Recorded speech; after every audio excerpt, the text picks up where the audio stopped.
Hello Idle Hero fans, thank you for joining me today as I'm going to be going over the top 6 most popular heroes in PvP, at least on the private server.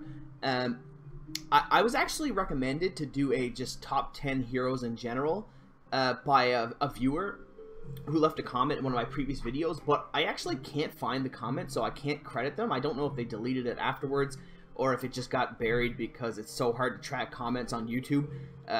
Sometimes, like, I know it happened in the past 2 days, but when I check my comment history, it jumps like 3 days, so it can be really difficult to actually gauge where someone made the comment. So anyway, this person asked to do top 10 heroes, and since I'm already going to be planning on doing my top 10 or top 5 of each class for like priests and rangers and assassins and stuff, I didn't want to make a second video that would be essentially the same thing. So what I did was, instead, this one is not going to be really based off opinion. This one's just going to be straight data, where this is just the most popular heroes you will see in the top 20 to 25 of the arena. Now, this is not meant to be like a top 6 heroes or even like a top team if you put these all together, although they probably would be very strong.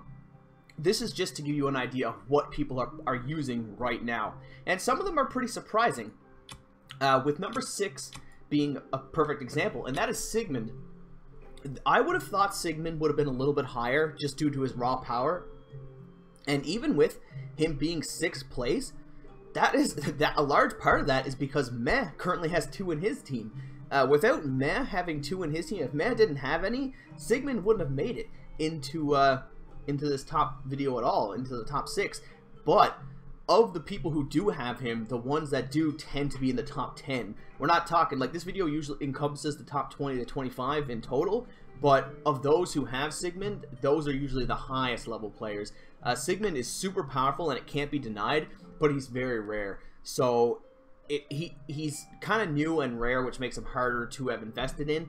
And because of that, you only see the best of the best really with him, because he makes their team that way. He takes an ordinary team and makes it an amazing team. He takes an amazing team and makes it a top 10 team. So I was a little bit surprised that there weren't as many as I would have expected, but his appearance alone and where it falls just really shows you how strong this hero actually is. Number 5 is actually going to be Bloodblade, and this is another surprising one because I didn't think Bloodblade was going to be that relevant in the top part of the tier list, or at least in the top part of the arena tier list, I mean. And kind of in contrast with Sigmund, Bloodblade is mostly in the bottom half, so from like 10 to 25, the bottom 15 teams. Now, don't get me wrong, these players are still amazing, obviously, and they're doing great work because they have formed great teams with this hero in it, but it tends to seem like he doesn't really make it into the highest levels of play. Of course, again, you could make the argument that even just being top 25 in a server with thousands of people is pretty competitive, and that's true, but it doesn't seem like he makes the cut for just the highest of high tier heroes. Whereas you've seen Sigmund dominating the top tier, you kind of don't see Bloodblade doing that. So it's kind of unfortunate, but he is very popular, and I imagine that's because a lot of people had him as 5 stars, including myself. So they kind of naturally just segmented him from 5 to 6, and then of course from 6 to 9 and 9 to 10. So I think he's kind of he's just like a hero that progressively was strong before 10 star, and now that 10 star has come out, he hasn't quite fulfilled the same role as he did before, but people are having a hard time drawing away from him. He is also complemented by the fact that he does very well in PvE, so even if you're willing to sacrifice some of your PvP prowess for some PvE, he's definitely a great pick, and a lot of top tier players use him. Alright, so number 4 is going to be perfect for all the people who hate my comments, and that is Ormus. I actually expected him to be number 1, but he isn't. But he is well balanced throughout all of the tiers. You'll see the top 1 or 2 players have him, as well as you'll see the players that are closer to rank 20 and 25 use him. He isn't just picked up by people who don't know any better. The best players on this server currently use Ormus, and the worst players on this server currently use Ormus. And I think that just goes to speak to the fact that you don't even really have to build a proper team around him, and he'll do a great job. But when you do build a team around him, he is absolutely amazing and essentially unstoppable. But it just it wasn't as high of a numbers as I would have expected. There were actually a lot of teams in the top 25 that didn't have him. Now, of course, he is the 4th most popular, so by not a lot of teams, I just mean compared to the rest of the heroes here, but I expected them to be a lot higher, so it kind of is surprising to me. Now, I still believe that he is super strong and one of the strongest heroes in the game, and I do believe that because you can see him in the best player in the server, and you can see him on the worst player in the server, that he kind of fits in the middle. He's not going to be absolutely amazing if you don't build your team around him properly, but if you do, he becomes damn near unstoppable. Alright, so the 3rd placed hero is actually going to be Demon Hunter, and Demon Hunter was what I kind of seen coming, and I don't know if this is just due to her power, which she is a very strong hero, don't get me wrong, but I think it's also in part due to the fact that Forest doesn't really offer a large amount of heroes that are actually top tier. So if you're looking to make a rainbow faction, or if you're looking to make a faction bonus with 3 Fortress and 3 Forest, you have to have Demon Hunter. There's really no way of getting around it. She is super powerful with her silence, especially if you have the energy artifact that gives you extra speed. It just cannot be avoided. She does so much crowd control while still participating in damage relatively well. She's not going to be the highest DPS on your team in most cases, but the fact that she can contribute in DPS while also contributing in crowd control is awesome. And now that they've balanced out the new guild tech that reduces the speed advantage that priests have had over her, I think that actually makes her even stronger. So I think Demon Hunter just got better and better, and because of Forest's weaknesses in terms of their strong heroes, she's going to be relevant for a very long time. Alright, so number 2 is again a little bit of a surprise, but not so much as the other ones, is Iceblade. Now, Iceblade I did expect to be in a lot of teams, but I didn't expect him to be on so many of the top tier ones. A lot of people from rank 10 and all the way to rank 1 have Iceblade, and there's at least 2 or 3 people in the top 25 that actually have 2 of them on their team.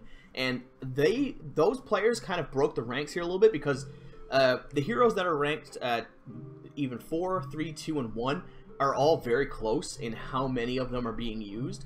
But because there are some people who are willing to commit multiple spots to multiple Iceblades on a single team, he's pushed forward. People who believe in this hero believe in him strongly, and believe that when you have multiple Iceblades freezing multiple units and proccing this extra freeze control damage, that he can go crazy. And they're absolutely right. That team is devastating, and I've always avoided, when I'm doing PvP, I always avoid anyone who has multiple Iceblades. Not even so much because they're consistently strong, but if they just get the right crowd control, your whole team is screwed. It's so hard to deal with that, because not only can you not attack due to crowd control, but they kill you very quickly. So it doesn't leave you with a lot of options, but it's also pretty hard to put the resources into multiple Iceblades, because you're going to need a total of like 6 of them, is it all together? You need 3, no, it's 5, so you need 10 altogether, 10 Iceblades to get to 10 stars, and that's not including the rest of the fodder, of course, but just the Iceblades alone are going to be a bit of a challenge to get. But when you do, it's definitely worth it. And number 1 is probably the biggest surprise, and that is actually going to be Rosa. And I think that goes in line again with the same point I made about Demon Hunter, where because Forest has such a weak lineup when it comes to strength, Rosa has kind of dominated. If you don't have Rosa, or you have Demon Hunter. If you don't have Demon Hunter, you have Rosa. And you probably have both, because Forest and Fortress right now just make an incredible combo for a multitude of reasons. The biggest ones being that Fortress is so strong, but it's hard to make a full 6 10-star Fortress team, so you want to kind of balance that out with Forest to still get an aura, as well as you can actually sacrifice your aura due to Rosa's ability. His Binding Vines gives you so much extra damage and lowers your opponent's extra damage, as well as lowering all of their armor with just a single attack. He is essentially better than most auras, and that is undeniable. You pair that up with the strength that you get from all the Fortress heroes you have on your team, as well as the Demon Hunter Silence, and you've got an amazing team. It's plain and simple. And I think that as time goes on, we're actually going to see a lot of the main top tier teams are going to be adopting 2 light 2 forest and 2 fortress heroes, and that'll be like, I think that's going to be the optimal team moving forward, because there's just so much power there, and where forest doesn't really have a large selection, having to pick 2 of them is very simple, because it actually limits you from having to commit to extra forest heroes that aren't worth it in your team. Now, I will say Vesa only recently came out, so there was very little data on her. I think there were only 2 or 3 in the top 25 that actually had her on their team, because getting her to 10-star right now is damn near impossible, so most people did not commit to her. One other thing too I want to comment, this is not really to do with the top 10 specifically, but Michelle was actually rather popular. There were, I think, 7 Michelles in the top 20 to 25, and that was actually a bit surprising. I expected Asmodel to be more popular than her, but he definitely is not. People are really buying into the Michelle hype train. And she ended up coming in 7th place, so I'll give her kind of a an honorable mention. I only seen, I think there's only 1 10-star that was in the top 20 to 25, and I have not fought that person, but I can imagine that this is such a problem to deal with at that level. So if you do run Michelle, you are going to have an amazing force later on that a lot of people are slowly building into. People realize that it's a slow climb, but even the people in the top 25 realize that it's definitely worth it. So guys, thank you very much for watching. Let me know what you guys thought of the video. Normally I ask for your opinions on things like these, but there's not really too much opinion here. That's why I wanted to do a video like this, because this is just stats. This is just looking at the raw data and kind of discussing what I think went into it. So I guess that's what you guys could do. If you guys think that maybe my rationality is wrong, let me know. Why do you guys think that Rosa is the #1 most popular hero, while heroes like Sigmund kind of don't really match up, even though Sigmund is arguably a better hero? Rosa still outnumbers him. But yeah, guys, thank you very much for watching, and have a great day.